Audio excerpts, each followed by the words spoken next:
Hey, how's it going, everybody? Welcome back to the channel. And so we are taking a look at two controversial phones released by Google in the form of the Google Pixel 4 XL and the Google Pixel 10.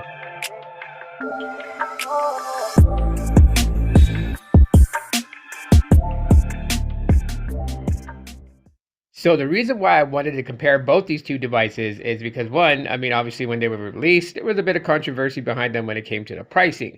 So they're kind of in familiar territory as with the Pixel 10, you can get, the iPhone 17 at 256 for 799 and the Pixel 10 is 128 at 799. So a lot of people feel like that you'll get a better value with the iPhone 17.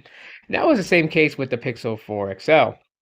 A lot of people felt like that the 4XL and the 4 were overly priced. So these are two phones that I enjoy using. Obviously, the Pixel 10 as my main daily driver device, but the Pixel 4 XL is a phone that I like to go back to for nostalgic purposes, as it's got a ton of things going for it that I kind of miss in today's current Pixel phones that I absolutely wish would come back to current Pixel lineup phones, right? So with the 4 XL, it launched with a telephoto sensor, and it launched with the main sensor, which a lot of people were kind of baffled because other companies were doing ultra wide sensor rather than telephoto. Now today the Pixel 10 is met with, a lot of praise regarding the fact that it includes both an ultra wide and a telephoto along with the main sensor. So that's something that, I feel like that Pixel 4 XL kind of like paved that way, even though I'm kind of reaching there. But, for today, the Pixel 4 XL is pretty snappy. Every now and then there might be a little bit of jank, but nothing too terrible that would just completely destroy the experience. And it does have 90 hertz refresh rate, which is something that, I think is pretty cool. And this is one feature that I miss, which is the active edge, being able to squeeze the side of the Pixel device to launch your assistant. Currently, right now, I have Google Gemini set as my assistant, as Gemini is taking over a lot of things in the household when it comes to, just the tech. Um, and you do get access to Gemini camera as well as just the regular Gemini Live. And yeah, so active edge. But camera is also another thing that I miss, which is this feature here, the play emoji. This is something that I wish the Pixel 10 had, which it doesn't have. Pixel 10 pretty much mostly about business, but the Pixel 4 XL, you can still have a bit of fun with it if you want to. And this is something that I feel like that, kind of made Pixels unique and wish they would bring it back, along with some of the other stuff too. I mean, yes, I know the Pixel 4 XL was a tester phone in a way because, Project Soli and, AR stickers, a lot of those things were kind of just rushed in during the days of the Pixel 4 and 4 XL. And it was slowly weaned away to whereas what Pixels are today. So, being that as said, I like using the Pixel 4 XL. I think it's a solid and great phone. And there are remnants of the Pixel 4 XL when I use my Pixel 10. Obviously, it's going to be in the form of like, the AI stuff and as well with, Gemini on Android. But, of course, this has the latest Android 16, so it doesn't have the playground with play emoji stickers. You're really just kind of missing that. A lot of the stuff is just more like serious photography than anything, which you guys can see here comparing the photos. And then I'm going to show you guys with the telephoto sensors how they produce photos.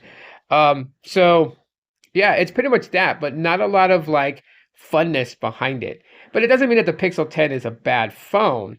The Pixel 10 is a pretty solid phone, and you definitely can see the reasons why Google opted to go with an in-house processor in the form of the Tensor, which lots of people love to complain about. And they're like, oh, Qualcomm.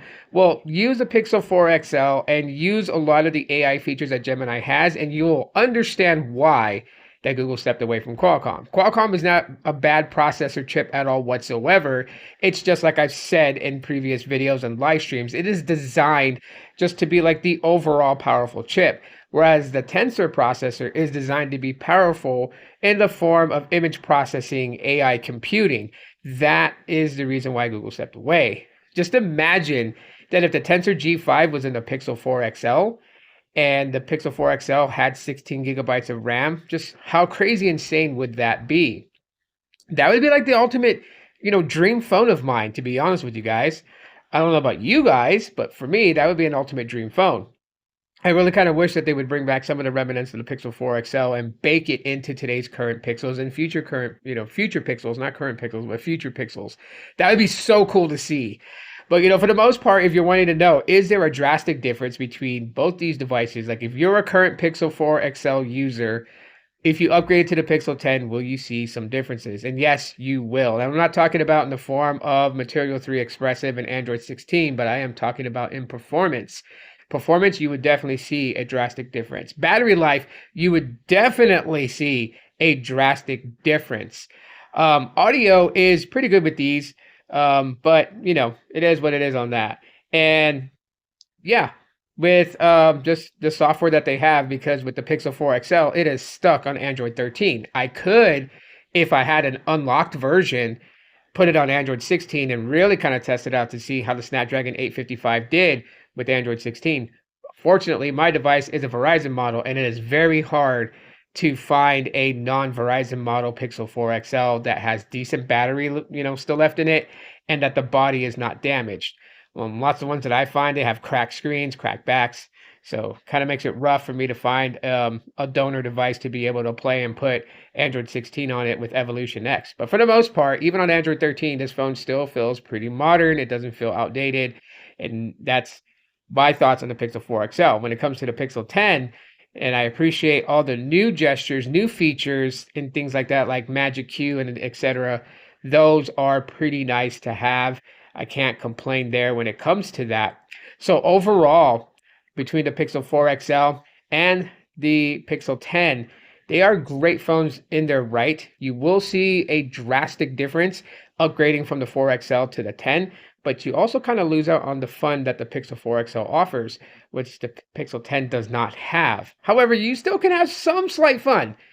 Don't let me bore you down with that, because Gemini Pro, man, you can get extracurricular with Gemini Pro. It is so much fun to play around with AI and create things, and you could definitely do that on the Pixel 10. So yeah, trade-offs. I mean, it is what it is, but two great phones. Love them both.